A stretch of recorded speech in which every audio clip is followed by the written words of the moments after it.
A gente já pode começar? Cadê o técnico?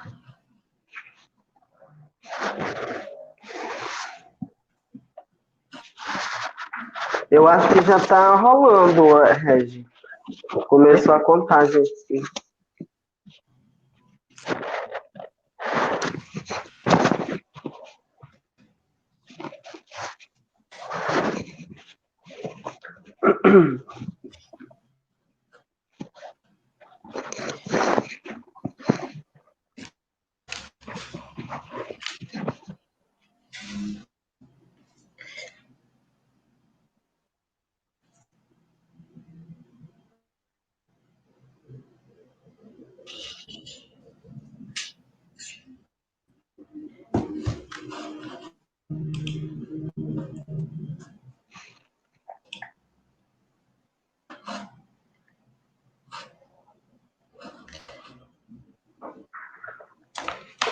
Então, boa tarde a pessoas que estão nos acompanhando, né, nessa nosso terceiro dia de atividade. Eu sou o professor Regis Cerqueira, da Universidade.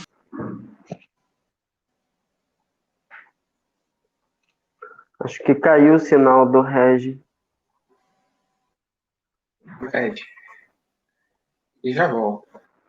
Sim.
Estamos só esperando o Ed voltar.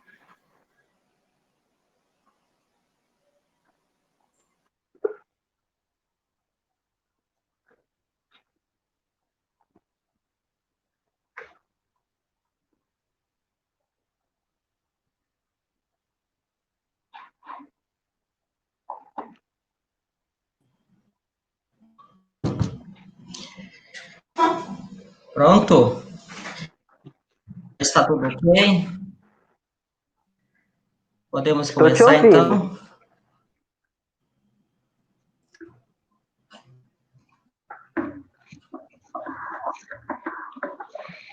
Certo? Certo? Acho que a gente pode começar, né? Tava problema. Bom, então, boa tarde a todas as pessoas que estão. Né? Eu sou o professor da Universidade Federal do Sul e Sudeste do Pará. Também dou aula na Faculdade de História e faço parte do Núcleo de Ação da Diversidade e Equidade da Universidade, o NUAD, né? Que é o núcleo que está organizando esse evento, que começou dia 28. Aí o objetivo desses seminários do NUAD é proporcionar uma debate com estudantes, com pessoas especialistas em diferentes áreas sobre a Covid-19 enfrentando hoje aqui no Brasil. Então, hoje nós temos o tema da nossa conversa de hoje, as máscaras da Covid-19, modos de viver o corpo e o cuidado da mente. Nós temos dois ilustríssimos convidados, né? O primeiro é o Igor. O Igor, ele é acadêmico do curso de Ciências Sociais da FESPA, é um ativista LGBTQI+, e um dos fundadores da Parada da Cidade aqui na cidade de Marabá, né? E o nosso segundo convidado é o Marcos. Marcos é psicólogo, né? É mestre em psicologia pela UFPR, estudamos aí na mesma instituição no Paraná, sexual, né? Trabalhou no Ministério Público do Mato Grosso do Sul, né? E hoje atende um consultório de pacientes. Então, isso vai também contribuir com essa reflexão. Então, nesses tempos de pandemia, né, percebemos que a vulnerabilidade, ela ficou mais exposta, mais visível. Não parte do nosso corpo, né, porque nós não temos ainda vacina, não temos anticorpos para combater esse vírus, mas a vulnerabilidade de um modo geral, né, ela expôs muito mais essa situação, né. Então, pelo fato de nós termos um corpo, faz de nós também indivíduos precários. O corpo precisa se alimentar, precisa de habitação, uma série de outros elementos, né, que são constituídos pela sociedade, pelas instituições, né, pelas relações que estabelecer com todas as pessoas, né. Nós somos seres que precisamos uns dos outros. E a vulnerabilidade e a precariedade ficaram mais expostas. Para mais que não contam com a proteção do Estado, né? E a gente já sabe quais são a maioria das populações negras, indígenas, as pessoas da periferia sofrem com esse problema. Nesse sentido, a pandemia ela é uma questão política também, porque demanda de decisões políticas, né? No sentido de atendimento à população que está doente, qualidade, profissionais qualificados, tudo isso passa por questões. Mas hoje nós vamos olhar em um ponto, nossos estudantes, né? Então, por isso nós chamamos o Igor, que sente também para falar um pouco, e depois o Marcos vai também dar sua. Obrigado por você aceitado esse convite. Tem muitas coisas para fazerem, né, para aceitar. E aí, agora, nesse primeiro momento, eu passo a palavra para fazer a sua fala. E aí, depois, o Marcos também tem tempo para fazer as suas observações, e aí, se final, comentários, perguntas, a gente deixar aí uns minutos para o debate. Então, obrigado por vocês darem esse convite, e aí vamos contribuir nessa reflexão. Boa tarde, né, a todos e a todas. Como o professor Regi me apresentou, me chamo Igor, sou estudante da nossa Unifespa, né, ou da nossa Unifespia, como o nosso reitor costuma chamar carinhosamente. Dizer que é uma satisfação estar participando dessa live hoje aqui, promovida pelo Núcleo de Ações Afirmativas da nossa universidade, núcleo esse que antes mesmo da sua criação já se fazia necessário, porque é muito importante a gente ter um espaço que pense a diversidade, que pense as diferentes formas de vivência humana dentro de um ambiente tão democrático, né, tão plural, que é uma universidade como a nossa Unifespa. E parabenizar o professor Jerônimo, o professor Reginaldo, os técnicos, todas as pessoas que fazem parte dessa equipe do NUAD, por estarem promovendo esses webinários sobre temáticas tão importantes sobre a nossa diversidade, né? E hoje, mais especificamente, sobre os nossos cuidados com os nossos corpos, com a nossa mente, em um cenário tão atípico, né, que nós estamos vivendo, com uma crise sanitária, uma crise econômica e uma crise política que, infelizmente, assola todos os países do mundo, mas, infelizmente, de forma mais severa, o Brasil, né? Infelizmente, nós chegamos hoje à marca dos 90 mil mortos por conta das complicações do coronavírus, o que é uma lástima, o que é uma marca do descontrole que o Brasil vem tendo frente a essa grave crise, e que somente a ciência, o conhecimento científico, o poderio das nossas universidades, dos nossos pesquisadores, podem ter uma luz no fim do túnel para todo esse momento difícil que nós estamos vivendo. Só com muita pesquisa, com muita extensão, é que nós poderemos ter uma vacina, sabe, até métodos de prevenção a futuras pandemias com mais conhecimento difuso na nossa sociedade pelo mundo. Então, dizer que essa temática é muito importante. Antes de qualquer coisa, eu gostaria de compartilhar com vocês, e esse é um dado muito importante. Por quê? Porque hoje, logo mais às 19 horas, no canal do YouTube da Unifespa, nós vamos ter uma reunião online com todos os estudantes, professores, técnicos, para a gente avaliar a proposta do período letivo emergencial, isto é, as aulas remotas. Temos um movimento online na nossa universidade que está pedindo a volta às aulas remotas, mas isso precisa ser analisado com cuidado, porque a universidade pública, ela já carrega a sua característica no nome, né? É uma universidade que tem que abranger as pessoas que não têm condições de pagar uma universidade particular, né? De ter aulas online em um período como esse.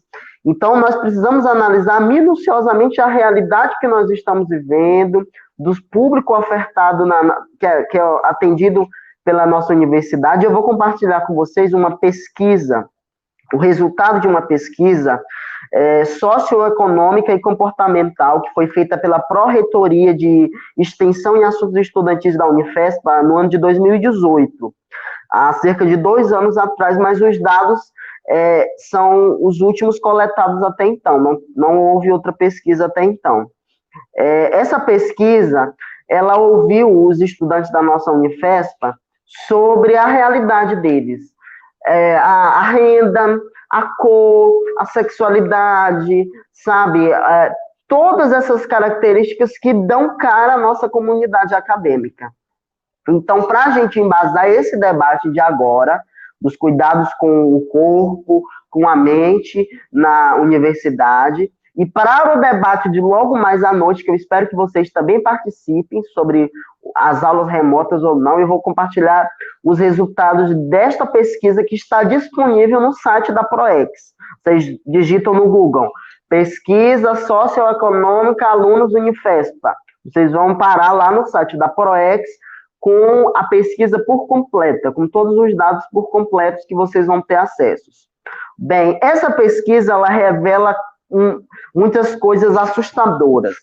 Por exemplo, vocês sabiam que cerca de 90% dos alunos da nossa universidade não têm acesso à assistência estudantil? Não têm acesso ao auxílio moradia, auxílio transporte, auxílio creche? 90% não tem acesso, isto é, uma ínfima parte da nossa comunidade de alunos tem acesso a essa assistência estudantil que faz a gente permanecer, entrar na universidade e permanecer, que é o grande desafio. Hein? Entrar é difícil, mas permanecer é bem mais difícil ainda. Então, esse dado é assustador. Só 10% da nossa comunidade de alunos tem acesso a esses programas, essas bolsas, sabe? O que é uma coisa surreal.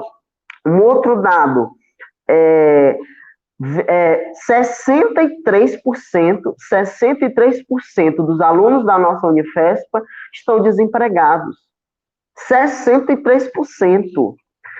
E 63% também vivem com a renda familiar.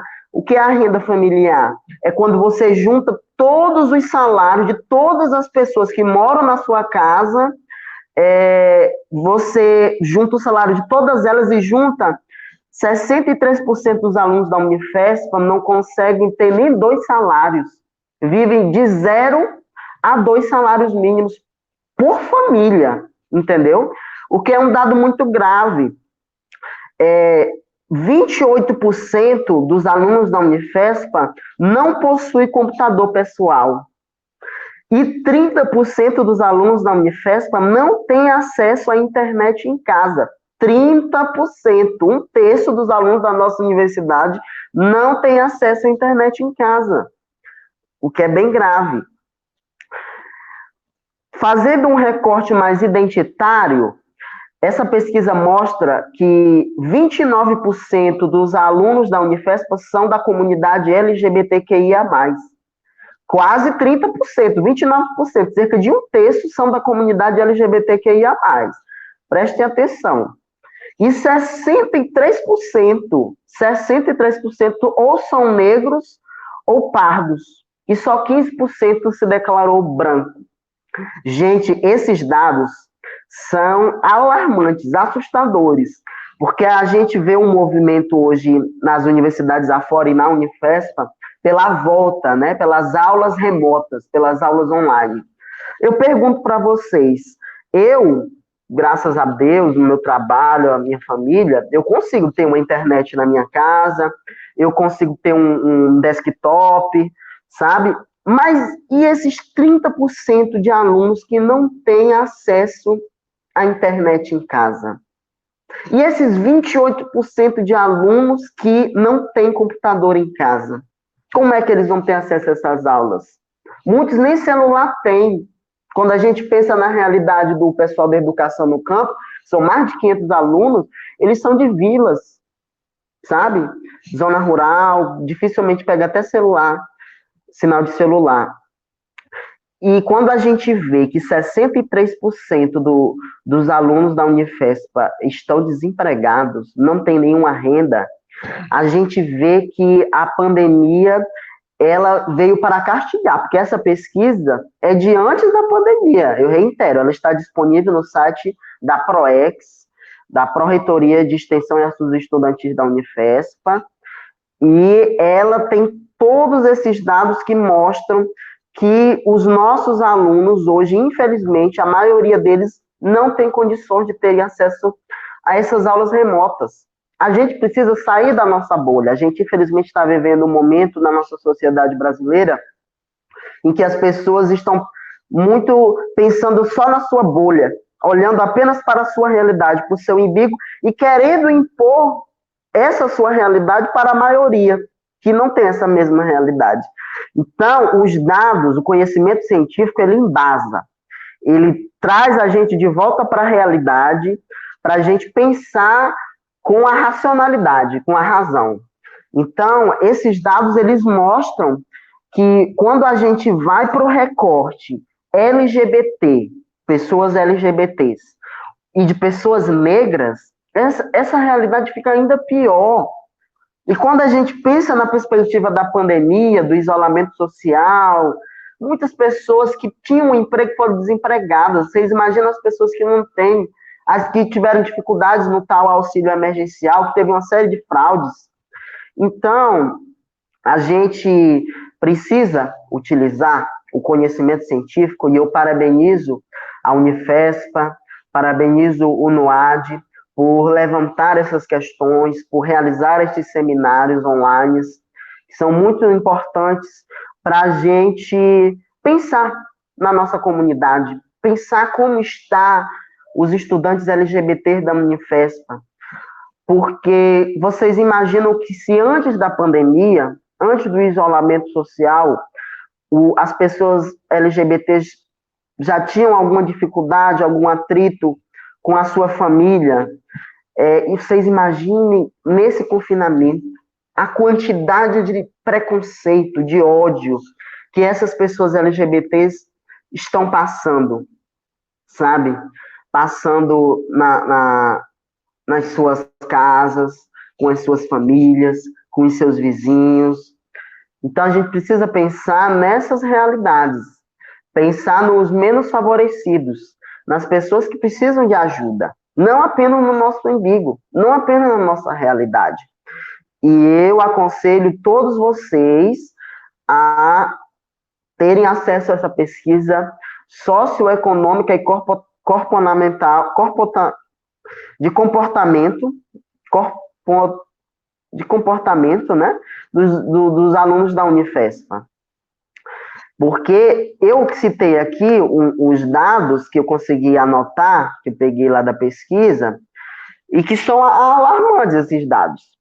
E quando a gente faz o recorte das pessoas LGBTs, das pessoas negras, a gente vê uma realidade ainda pior. Então, eu aconselho aos professores, aos alunos, a terem acesso a essa pesquisa, se debruçarem sobre ela, para aí sim a gente poder formular alguma proposta, algum pensamento sobre a realidade dos nossos alunos, das nossas pessoas LGBTs.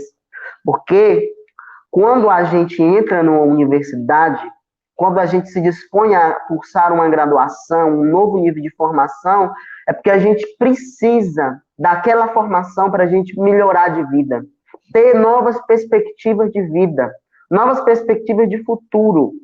E, infelizmente, a pandemia, ela jogou por terra as perspectivas, por exemplo, dos calouros. Tiveram um pouco mais de uma semana de aula, logo veio a pandemia, veio o adiamento das aulas, o cancelamento do período letivo, e agora há a possibilidade do cancelamento do ano letivo. E a gente tem que partir para esse debate sem preconceitos, sem ser dono da razão, sem autoritarismo, sem querer impor ao próximo a nossa realidade, porque a nossa realidade, ela é nossa. A realidade do outro pode ser bem diferente da nossa, pode ser bem pior do que a nossa. E a gente precisa estar alicerçado nisso. Então, meus queridos internautas que nos acompanham aqui pelas redes do NUAD, eu gostaria que vocês fizessem essa pesquisa, que vocês vissem o resultado dessa pesquisa que a PROEX fez e que vocês, a partir daí, pudessem formular uma proposta sobre o retorno do período letivo, após verem que 30% dos nossos alunos não têm acesso à internet, 28% não têm computador em casa, entendeu? E pensarem nessas pessoas negras, 63%, nessas pessoas LGBTQIA+, 29%, e nessas pessoas desempregadas, nesses alunos desempregados, 63%. Qual é a possibilidade deles terminarem a graduação? O índice de evasão vai ser enorme, porque as pessoas não estão nem trabalhando. Como é que elas vão poder estudar? Como é que elas vão pagar a internet para ter aulas remotas? Adquirir um computador, um notebook? Então, é de se pensar com cautela, de se pensar com cuidado sobre essas propostas, é de se pensar nas pessoas LGBTs, nos seus corpos que estão sendo mortos, que estão sendo julgados, que estão sendo agredidos, difamados, caluniados nas redes sociais. Veja o caso Tami Natura, uma ação tão benevolente que essa atriz fez, né? Uma ação tão benevolente que a Natura fez de dar visibilidade a essas pessoas trans que vivem uma realidade dentro da comunidade LGBT. As pessoas trans são as que mais sofrem. O Brasil é o país que mais mata pessoas transexuais no mundo. E nessa perspectiva da pandemia, elas estão sendo ainda mais julgadas, porque é aquele ditado, mente vazia é oficina do diabo. As pessoas estão se aproveitando do isolamento, se aproveitando do anonimato da internet para destilar ainda mais os seus ódios, as suas raivas, as suas frustrações contra as pessoas mais frágeis, contra as pessoas LGBTs, contra as pessoas trans, contra as pessoas negras. Então, além de nós termos essa consciência de que é preciso pensar nessa comunidade, nós precisamos combater essas pessoas que estão destilando ódio pela internet, esses vizinhos, esses parentes que estão destilando seu ódio contra as pessoas LGBTs, contra as pessoas negras, com seus julgamentos torpes. Então, nós temos esse dever pedagógico, um dever pedagógico que o conhecimento nos impõe. Não basta não ser racista, a gente precisa ser antirracista. A gente precisa tomar uma atitude perante a essa problemática social. Então, meus queridos, eu vou finalizando a minha fala, deixando essa indicação para que vocês entrem no site da Proex, Unifespa, e pesquisem sobre este relatório socioeconômico, para que a gente possa pensar, aí sim, sobre a realidade e sobre propostas para a nossa Unifespinha, né? A nossa universidade que ainda é tão jovem e que tanta coisa boa já proporcionou ao sul e sudeste do Pará, né? Tantos jovens, tantas pessoas LGBTs, tantos negros já tiveram uma oportunidade, assim como eu, de terem acesso ao conhecimento científico, a um ensino superior, e a gente precisa manter isso, a gente precisa manter a universidade pública, a universidade gratuita e a universidade democrática para todos e todas. Tá bem?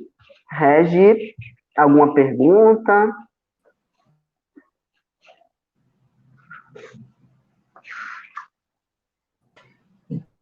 A gente vai... Obrigado pela sua fala. Pontos que foram muito importantes e como com muito cuidado, para processos de exclusão, né, dos nossos. Então, agora, a gente vai deixar depois, porque aí a gente vai passar a palavra para a gente faz as considerações, ver perguntas que o pessoal tem, e o Marcos vai fazer uma abordagem, assim, né, que nós devemos uma vez para você estar com, né, com você.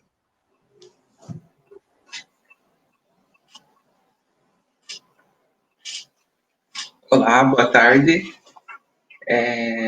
Primeiro agradecer, né, ao professor Regi pelo convite, o Igor pelas explanações aí. A gente teve uma reunião antes, ele pôde ensinar bastante mais sobre a realidade local, né, porque eu não sou da região, né, sou do Paraná, né, e agradecer o Omar que está aqui nos ajudando a fazer esse encontro aqui acontecer com essa temática tão importante, né, e contextualizando aí essa parte social, essa realidade que o Igor nos trouxe, né, fica até mais fácil da gente direcionar algumas ideias como nos cuidar no meio disso tudo, né.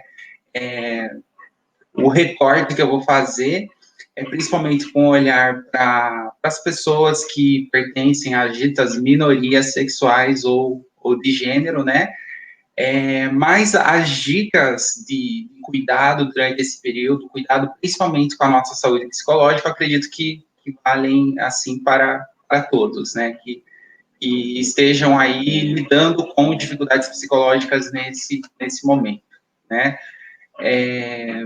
Então, pensando nesse isolamento social que a gente está vivendo, né, antes dele, claro, população LGBT+, aí, já vivia um isolamento da sociedade, digamos assim, né, por conta do preconceito, da discriminação, tudo aquilo que a gente já sabe, e já vivia os reflexos disso em sua saúde física e saúde psicológica, né?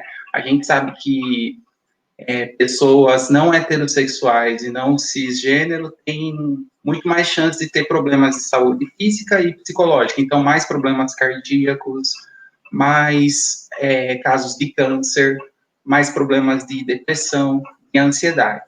Esses dados de pesquisa de o quanto essa população é mais vulnerável na saúde física e psicológica são principalmente de países da Europa e dos Estados Unidos. Daí eu fico pensando como seriam esses dados na realidade do Brasil, né, o país aí número 1 em dizimar a população não heterossexual, não cisgênero, né, então essa população já está mais vulnerável, digamos que naturalmente, né, muito antes da gente estar passando por uma grande crise. Outro dado interessante é que também a população LGBT+, o índice maior de problemas respiratórios. Pensa só, até nisso fica mais vulnerabilizada numa situação aí que temos uma pandemia com esse efeito aí na nossa capacidade respiratória, né? Então, antes de pandemia já tem esse não privilégio, né? Com pandemia, essa opressão que já acontecia, essa disparidade no acesso à saúde, de índices de saúde psicológica e física, esses índices vão possivelmente piorando, né?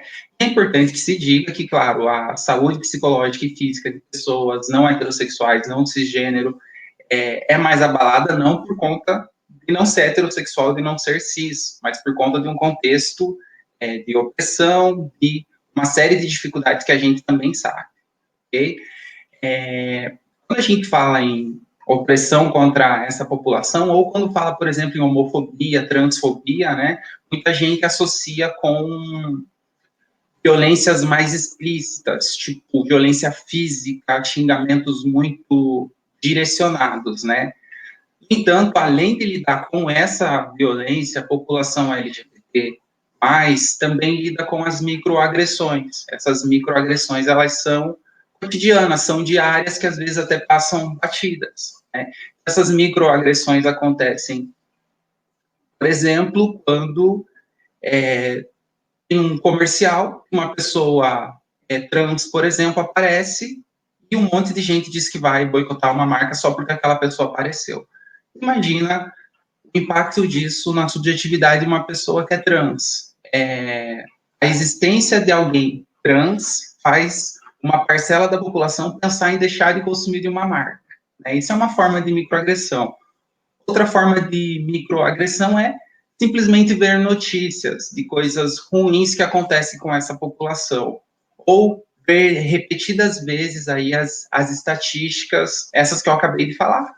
Também não deixa de ser uma agressão, porque tem um efeito negativo sobre a gente quando a gente faz parte de um grupo e a gente fica sabendo e relembrando que aquele grupo ali é execrado socialmente, não é bem aceito, tem uma chance de morrer, né? São agressões aí que a população mais vulnerável está exposta, né? Para completar esse quadro, num contexto de pandemia, notícias sobre esse momento histórico aí que a gente está vivendo, elas aumentam muito, né, e principalmente notícias com dados negativos, né, e a gente tem muitos dados de pesquisa mostrando o quanto que notícias pesadas, notícias negativas, cobram um custo na nossa saúde física e psicológica, tá? Então, quando a gente está ali vendo uma notícia negativa, aquilo ali não é simplesmente ver e acabou, não, aquilo ali ativa o nosso corpo, ativa o nosso cérebro, ativa nossos mecanismos aí de luta ou de fuga, né? E isso somado ao longo do dia pode levar a um quadro de ansiedade. Essas notícias, então, repetidas, né, que a gente tem muito acesso hoje em dia, a gente vê como estressores, né? Estressores porque geram um estresse ali na gente, né? Quando a quantidade de estressores vai ficando muito grande, a gente pode chegar na ansiedade.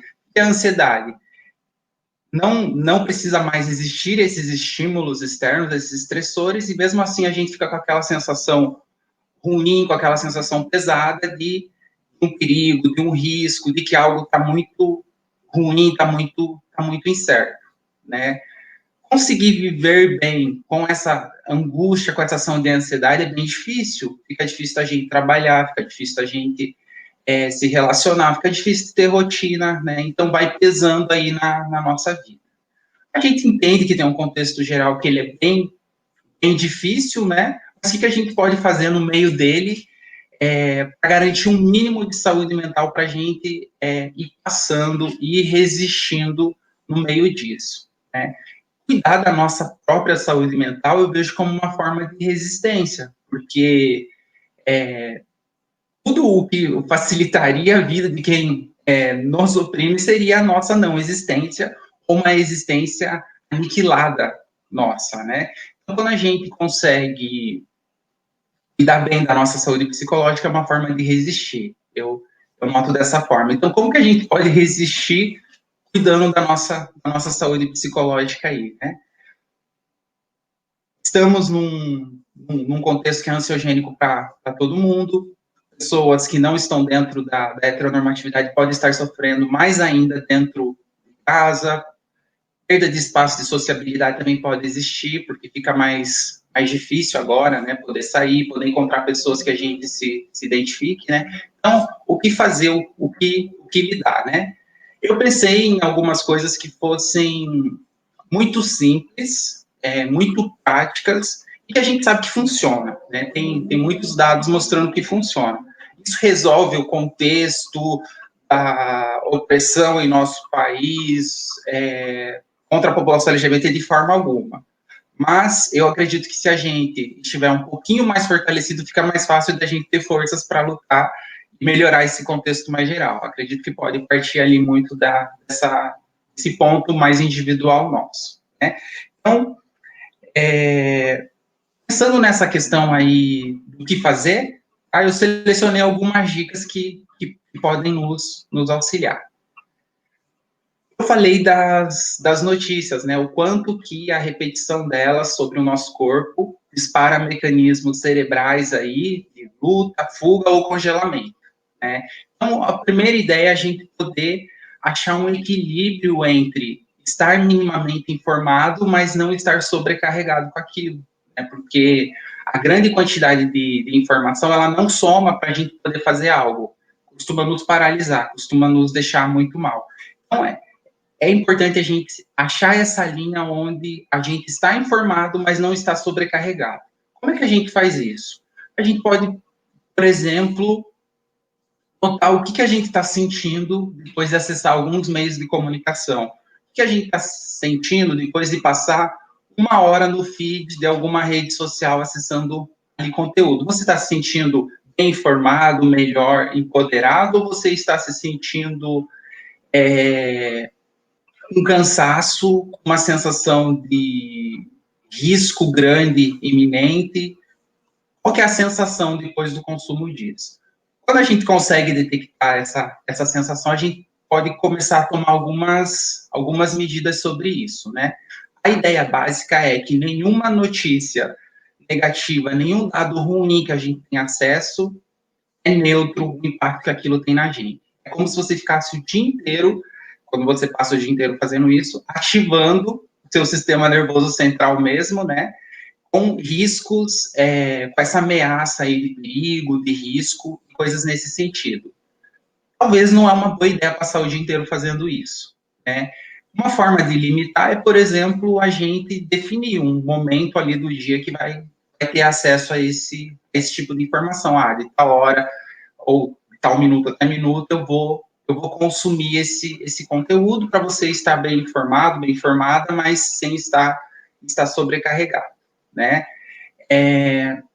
Outra coisa que a gente pode fazer é notar se tem padrão aí de algumas pessoas compartilham conteúdo que nos ferem muito e deixando de seguir mesmo, eventualmente deixar de seguir páginas e tudo mais, porque essa sobrecarga de informação, a gente sabe o custo psicológico que tem.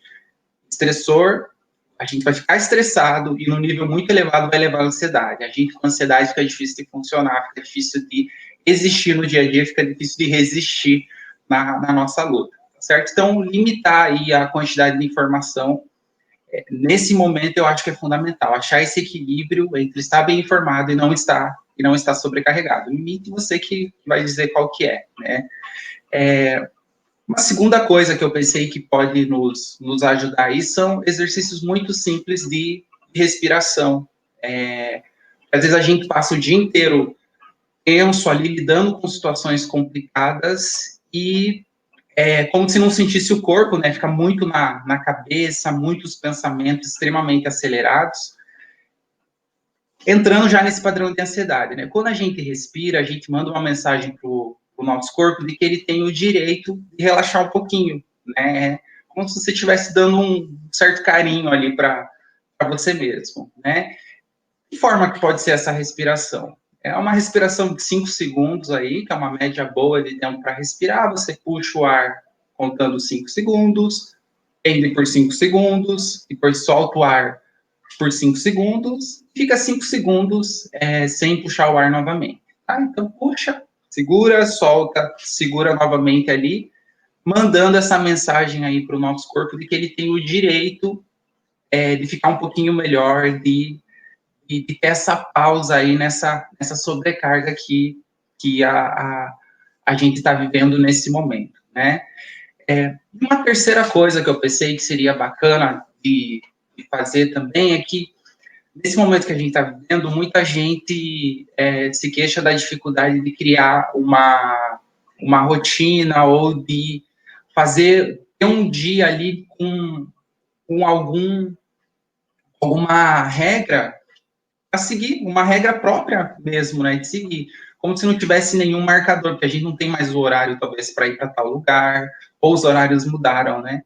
Então, uma coisa bem importante, ajuda no nosso funcionamento, é a gente ter uma rotina mínima. Eu sei o quanto que é difícil para algumas pessoas, principalmente se estiver já no nível de ansiedade muito elevado, ter rotina.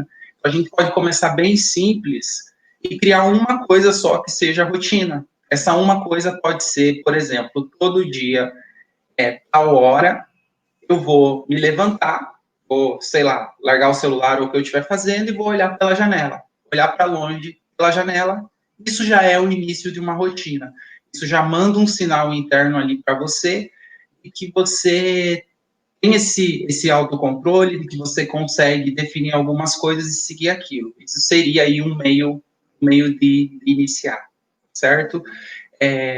Então, a ideia disso que eu tô passando é justamente a gente nessas pequenas coisas e tendo esse micro autocuidado, né?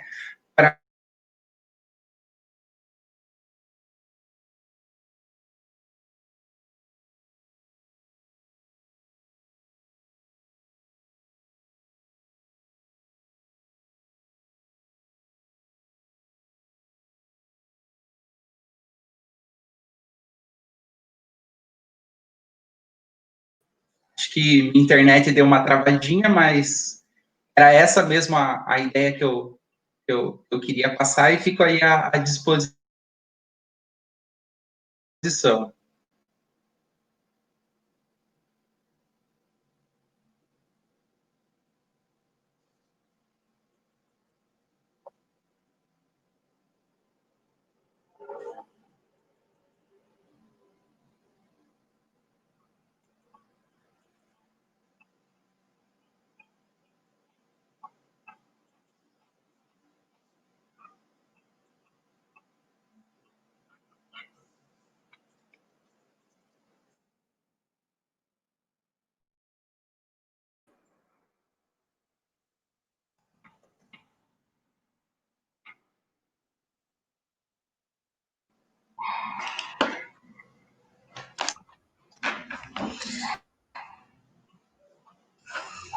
Então, muito a exposição que o Igor fez, quanto às ações, Marcos, acho que pode traçar aí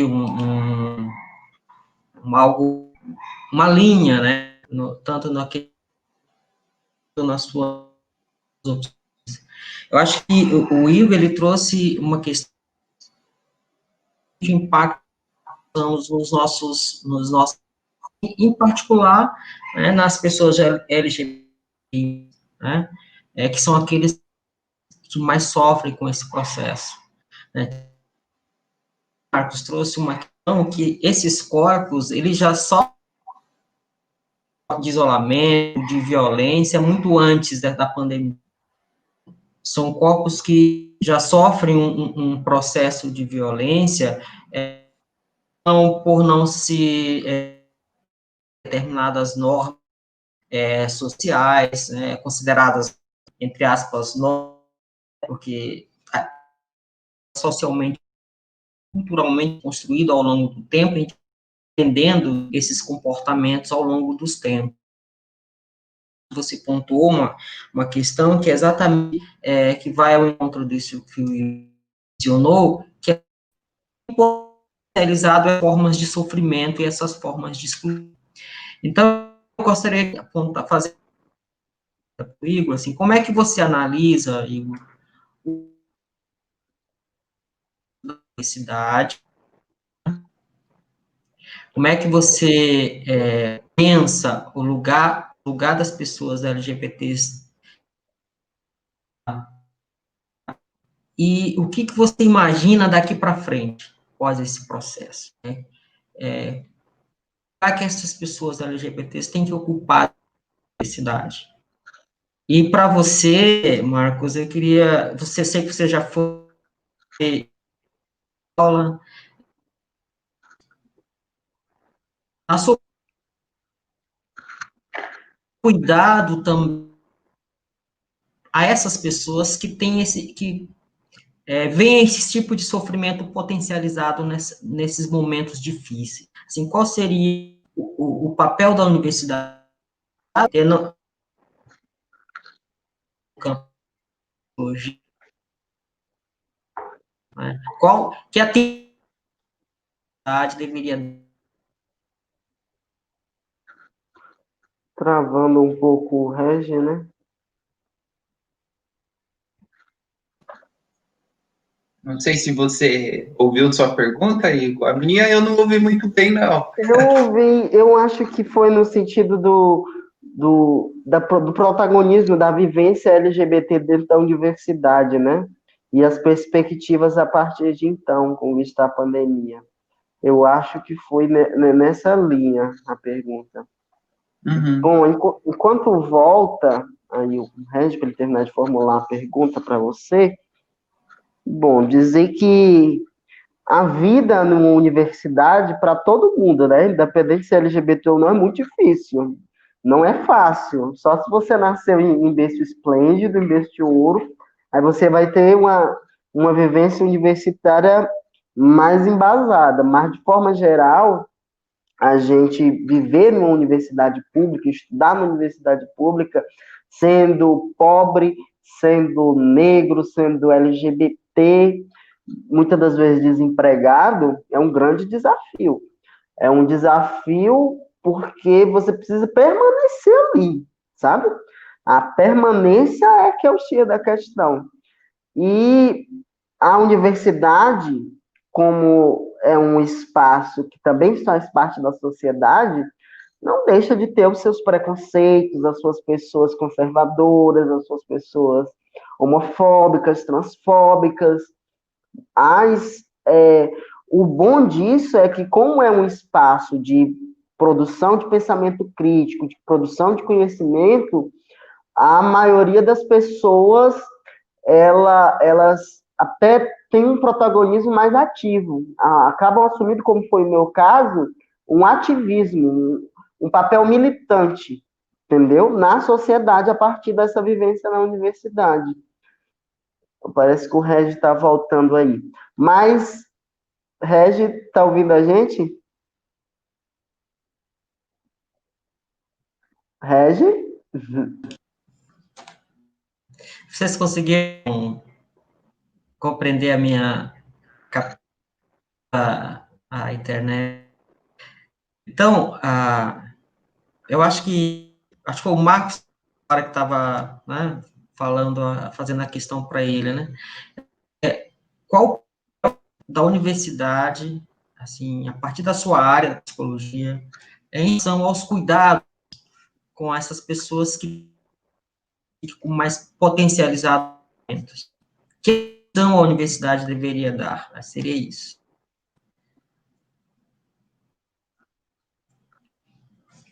Ok, acho que o Igor estava acabando fazendo a resposta dele, aí depois eu posso comentar um pouquinho também.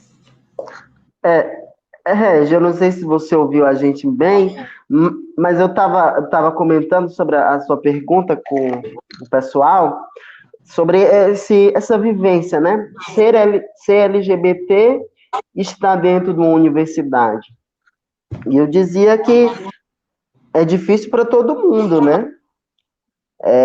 E quando a gente faz esse recorte de gênero, de ser LGBT, a situação fica ainda mais complicada, porque se você for fazer um levantamento da quantidade de pessoas LGBTs que são, por exemplo, bolsistas administrativas nas unidades administrativas da universidade, o número não é muito alto. A maioria são pessoas normativas, heteronormativas, entendeu? Dificilmente não pelo que eu saiba, e olha que eu conheço bem a realidade da Unifesp, ter uma pessoa trans sendo estagiária, por exemplo, numa unidade administrativa da universidade. Então, a gente chega na universidade, com base no nosso esforço, no estudo, a gente adentra. Agora, a permanência é que são elas, é que é a dificuldade. Dificuldade de você conseguir um estágio, dificuldade de você conseguir uma bolsa, sabe? E até no trato com os colegas na sala de aula, a gente encontra alguma certa dificuldade, um olhar mais distante, sabe? Um olhar mais julgador. Mas nós que somos LGBTs, eu costumo dizer que a nossa única alternativa é a luta. Só a luta nos garante. Se a gente se amofinar, se a gente se deixar abater pelo preconceito, pelo olhar julgoso do outro, a gente entra numa deprê. É isso que o Marcos estava dizendo. Nossos pensamentos são a nossa condição. Então, eles precisam ser positivos, eles precisam ser resilientes. Então, existe sim as dificuldades. Pós-pandemia, eu acredito que as pessoas, de forma geral, vão ter mais dificuldade de acesso a esse espaço, a universidade, né? Porque muitas tiveram a sua vida mexida de forma muito difícil, muitos perderam o emprego, muitos o ensino médio foi cancelado as aulas, muitos lugares não está tendo aula de jeito nenhum. Então, acredito que vai ser mais difícil ainda a entrada e principalmente a permanência das pessoas LGBTs nesses espaços universitários, Regi.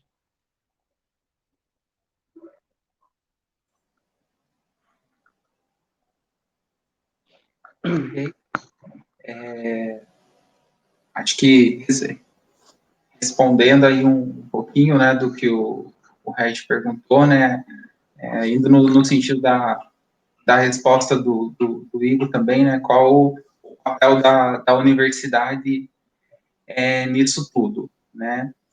Acho que isso aqui já é uma amostra da importância do papel da universidade, né, ter um núcleo, existe esse núcleo está promovendo isso aqui eu já acho sensacional, né, o que mais que a universidade pode fazer, o que está oferecendo, né, eu estava até pesquisando o que tinha da Unifesp para dar esse suporte mesmo para os alunos, né? Eu sei que o suporte ele pode vir em vários campos, né? No campo mais social, no mais pedagógico, no campo psicológico, né? E pesquisando ainda o campo psicológico, até vi que tem um projeto, circula a palavra da universidade, que os alunos podem solicitar esse serviço de escuta psicológica, né? Eles até disponibilizaram um e-mail, né, para os os alunos entrarem em contato para solicitar esse serviço, que é covid19.apoiopsico@unifespa.edu.br. Pois qualquer coisa pode entrar em contato também, se não anotou aí, né? O que mais que a universidade pode fazer nesse sentido, né? De fato, estar sensível a essa realidade que é nova, que é diferente, que a gente ainda está aprendendo a lidar. Esses projetos já são uma amostra de que tem uma disposição a isso acontecer, né? Onde mais buscar ajuda além desse espaço da universidade, né? Tem o papel da universidade, sim, mas tem outros lugares onde a gente pode buscar recursos, pode buscar auxílio numa situação que seja de problema social, seja de ordem psicológica, né? Estava pesquisando aí na cidade também, tem o CRAS, que é Centro de Referência e Assistência Social, em casos de vulnerabilidade social. Essas instituições também podem e devem ser acionadas, né? Para ter esse suporte mesmo, né? No CRAS costuma ter profissionais de serviço social, da psicologia, de outras profissões também que podem nos auxiliar nesse tipo de serviço. Muitos serviços, eles passam a existir depois que tem demanda cobrando, porque demanda tem, a gente sabe que tem, né? Mas muitos só existem depois que tem demanda cobrando. Então, quando não existe um serviço, a gente pode começar a acionar os órgãos para que eles passem a existir. Por exemplo, se não tivesse um serviço de escuta psicológica da universidade, a gente poderia começar a mandar, talvez, mensagem para o curso de psicologia, para as áreas de cuidado ao estudante da universidade, para que isso pudesse existir. A gente buscar o serviço, isso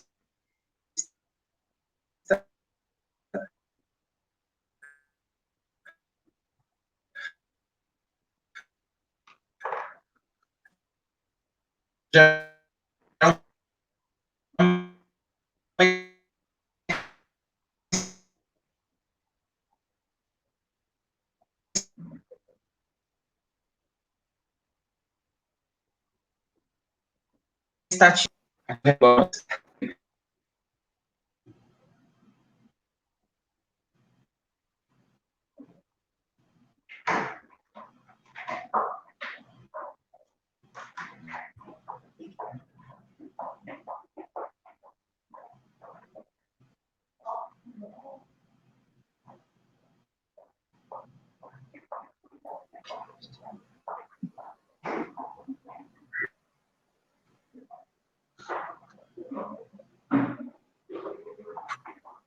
Parece que chegou uma pergunta aí do Jerônimo, Isso.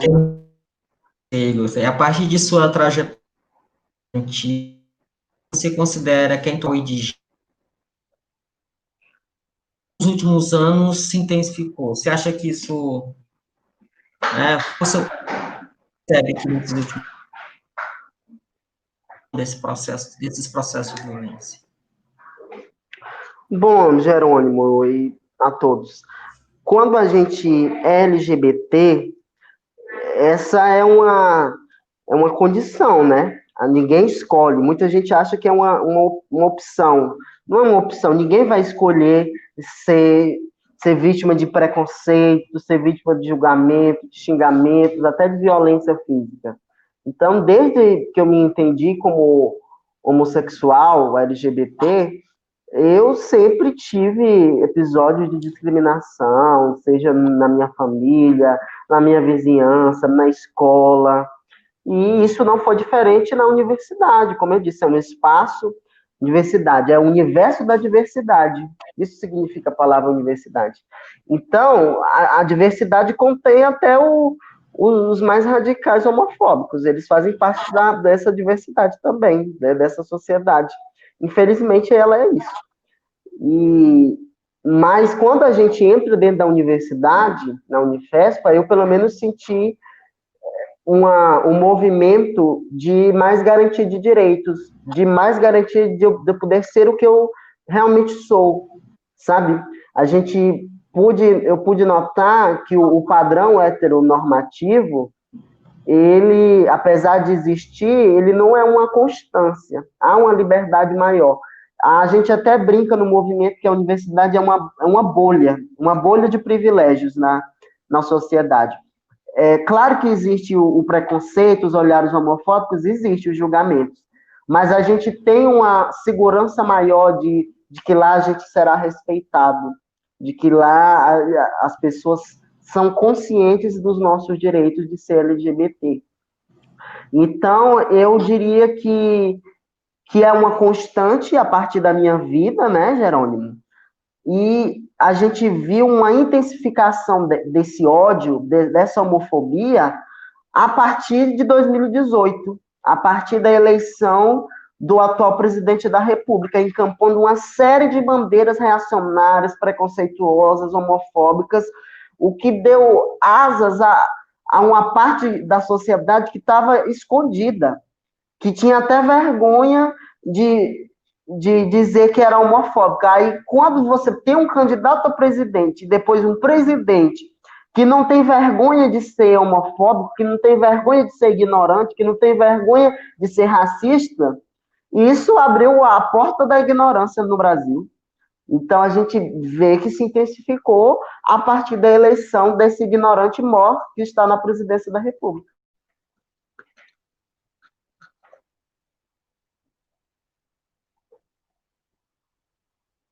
Jerônimo? Oh, Regi, perdão.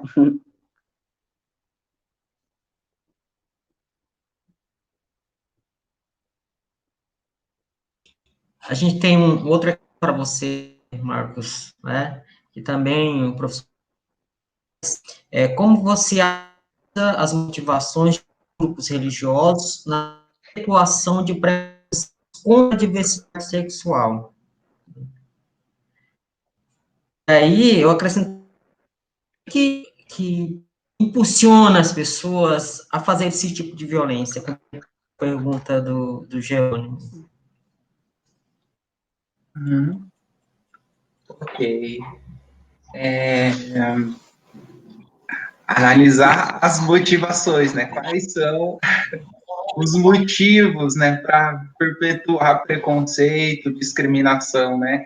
Isso é complexo, essas motivações, claro, elas são múltiplas, né? Vêm de motivos históricos aí de como que a gente foi se construindo, vem de motivos pessoais, né? Do jeito que a gente absorve a nossa fé, algumas pessoas vão absorver a fé de uma forma bastante literal, né, e ir contra alguns grupos pode aumentar ali o valor psicológico que a pessoa vê nela mesma, né, como se ela estivesse, de fato, defendendo a imagem de Deus na Terra, né, e isso pode trazer uma sensação boa para a pessoa, né, eu estou defendendo o bem, né, essa ideia de que está defendendo o bem é muito forte para muita gente que acaba fomentando preconceito, fomentando discriminação, né? E muitas vezes esses motivos psicológicos individuais, digamos assim, eles são feitos os políticos disso, né? A gente sabe que pode se mobilizar muito emocionalmente as pessoas quando você coloca isso como pauta. Então, alguns grupos podem, de forma muito inteligente, usar isso, se apropriar dessa emoção da pessoa, da defesa mais fervorosa ali das crenças dela, né, para fazer um uso político. A gente vê isso acontecendo, né? O que a gente faz aí nesse contexto, com esse monte de motivações para a manutenção do preconceito e tudo mais, né? O primeiro ponto é que a gente sabe que as coisas estão mudando, a gente tem dados de pesquisa a respeito disso, né? Por mais que a mudança não seja uma linha ascendente única, né, em direção ao bem de todos, né, a gente sabe que as coisas estão mudando. Tem estatísticas mostrando o quanto que no Brasil e fora do nosso país, não heterossexualidade e pessoas não cisgênero têm aumentado os índices de visão positiva a respeito. Tá? Então, nesse sentido, eu sou otimista. Ainda está muito ruim? Está. No entanto, eu sou otimista porque isso, inclusive, é um combustível para nos ajudar a continuar lutando. Porque se a gente visse que a gente só luta e que nada acontece, isso seria contraintuitivo para o nosso comportamento, para a nossa resposta de luta. Aí eu pararia de lutar se eu estou lutando e só está piorando. Né? Então, quando eu olho as estatísticas, eu fico otimista. Segundo ponto, o que a gente sabe que pesa mais como fator aí para modificação das atitudes, dos comportamentos das pessoas, comportamentos homofóbicos, transfóbicos, etc. Conviver com pessoas que façam parte desse grupo. A convivência tem esse poder de ir aumentando o nível de aceitação. A gente sabe aí por dar de pesquisa que isso é uma das coisas que mais pesam. Porque quando convive, a gente vê que é simplesmente uma pessoa que, sei lá, gosta de paçoca, que gosta de viajar, que quer estudar, que quer ficar bem. Você vê que não é mais um monstro, né? Porque essa ideia da monstruosidade é colocada para o diferente.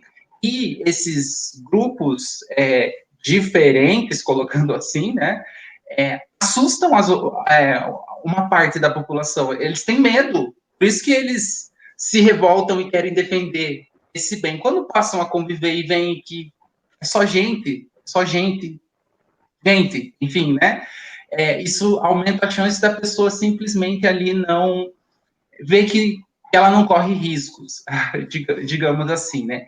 É triste que a gente ainda viva num contexto que a gente tem que ficar provando que está tudo bem, que só está buscando direitos, uma equidade e tudo mais. É triste a gente ainda ter isso, né? É triste a gente ainda viver uma lógica de que um grupo que tem poder ter que aceitar um grupo oprimido. Essa ideia de aceitação, ela por si só já é uma violência, né? Porque é um grupo que detém poder, tem poder inclusive de aceitar outro grupo, né? É triste, né?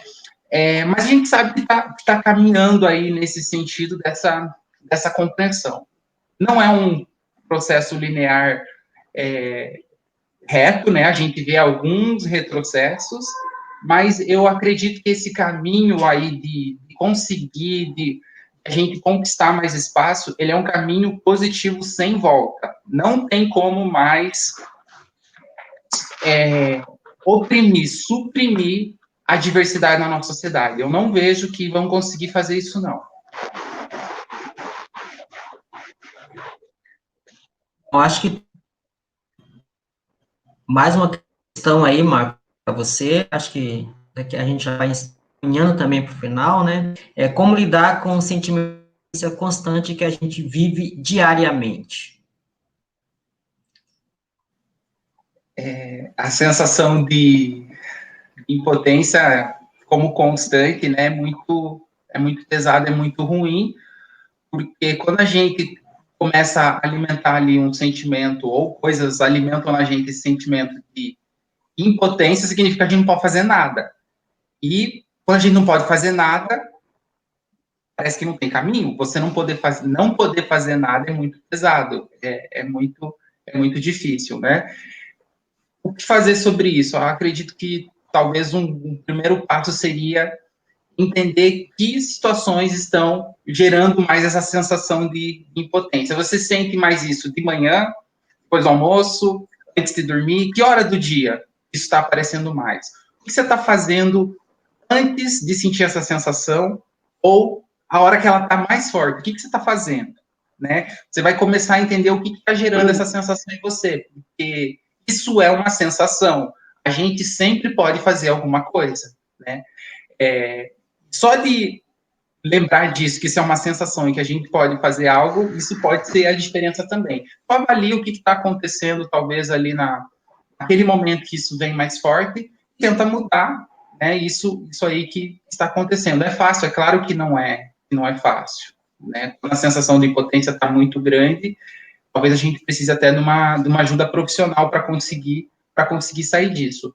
Mas se a gente prestar atenção, tem coisas no nosso dia a dia que vão alimentando essa sensação de que não pode fazer isso. Uma das coisas que alimentam isso é consumo excessivo de notícia e rede social. Porque é tanta coisa, tanta coisa, tanta coisa, e de fato eu não posso fazer nada. Se eu pensar nesse macro que eu consumo diariamente, a sensação que eu vou ter é que eu não posso fazer nada. Mas isso é sensacional. Lembrar disso é o mais importante. A gente sempre pode fazer alguma coisa. Nem que seja dar uma pausa para a gente, respirar e tomar um copo de água. Você já está fazendo algo por você. A gente, algumas vezes, para dentro da universidade, com a violência, a homofobia, encontros, algumas reuniões, assim, não adesão. Queria que tu falasse daqui para frente, né, mudar a estratégia, ver outras formas, de como, o que motiva a universidade a causas. Uma boa parte também, a gente fez uma reunião, a homofobia dentro da vida acadêmica, pouca adesão. Então, o que você quer, essa pouca adesão qual seria a tua sugestão para ações futuras, para articular um debate dentro da União? Né? Essa pergunta é para mim, Regi? Eu acho que eu Isso. entendi. Teve um delayzinho. Tá. Bom, eu consegui entender ela. O seguinte, realmente, não só esses eventos que foram feitos a partir do NUAD, mas uma série de eventos que nós fizemos ainda quando eu fazia parte do DCE, sobre essa temática da diversidade, nós realizamos, por exemplo, o seminário Todas as Vozes, que foi um evento, Marcos, que nós realizamos durante uma semana. Eventos com palestras, nós conseguimos trazer profissionais da área da psicologia, em parceria justamente com o CAPS, que é um grande parceiro do movimento do CTA-SAI, que é o Serviço de Atendimento Especializado e Testagem e Aconselhamento aqui da cidade. Realizamos oficinas. No final da programação, na sexta-feira, realizamos um sarau da diversidade. Teve carga horária, né? Porque dentro da universidade isso é muito importante. E, infelizmente, não teve a adesão que nós esperávamos. Essa pesquisa que eu citei no início da nossa conversa, que a ProEx fez, um dado muito importante dela, eu estou até com ela aberta aqui, é que existe uma quantidade de cerca de 3% dos estudantes da universidade que preferem não comentar sobre a sua sexualidade, que não marcaram opção heterossexual, não marcaram homossexual, sabe? Prefere não se expor. Então, a gente vê que ainda tem uma comunidade LGBTQIA+, dentro da universidade, mas dentro dessa comunidade tem uma parcela significativa que prefere estar ali no famoso sigilo, no ser discreto, fora do meio. Então, essas pessoas têm dificuldades até de ir em eventos informativos sobre isso.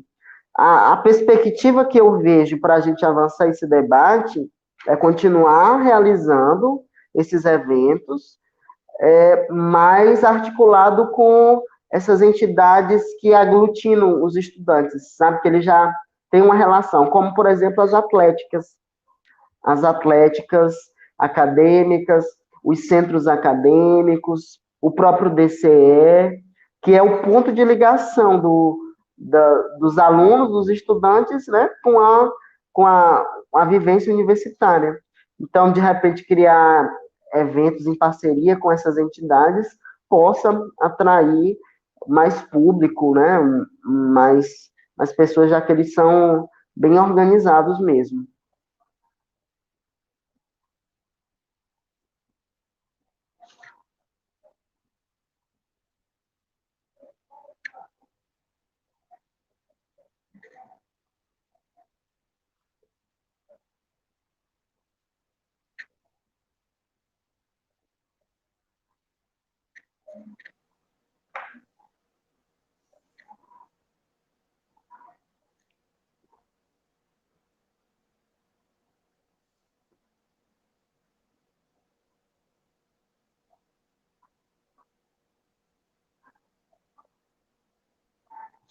Acho que caiu a conexão do Regi, né, Marcos?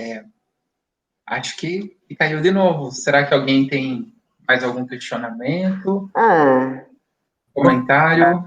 O Regi voltou, parece. Voltou. Como o Marco também tem um compromisso, né, desde já eu quero, assim, a gente já vai estar caminhando para o final, agradecer muito a colaboração de vocês.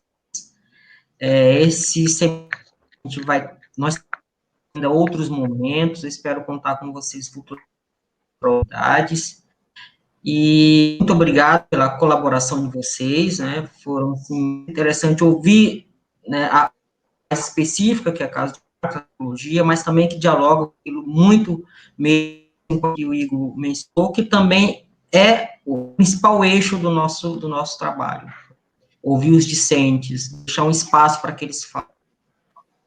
Então, eu queria que vocês fizessem, assim, rapidamente, considerações finais de vocês, para a gente encerrar a nossa live de hoje.